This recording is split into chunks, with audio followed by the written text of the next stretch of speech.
देशातील मोदींचं आणि राज्यातील मुख्यमंत्री देवेंद्र फडणवीस यांचं नेतृत्व मान्य केलं तरच विलीनीकरण शक्य आहे असं विधान भाजप आमदार परिणय फुकेंनी राष्ट्रवादीच्या विलीनीकरणाबाबत केलेलं आहे। यावेळी त्यांनी राष्ट्रवादी शरदचंद्र पवार पक्षाचे प्रदेशाध्यक्ष शशिकांत शिंदेंना देखील टोला लगावलेला आहे।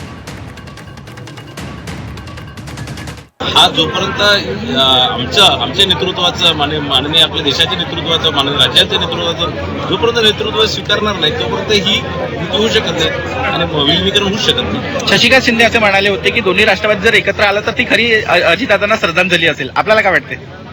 काही राष्ट्रवादी शरद पवार गटाचे काही सत्ता पिसासू जे नेते आहेत त्यांना सत्तेबगैर राहणं होत नाहीये आणि म्हणून काहीतरी केविलवाना प्रयत्न करून दुर्घटनेचा काहीतरी सहानुभूती आपल्याला खेचून आणण्याच्या चक्करमध्ये ते काही वक्तव्य करतात आहे।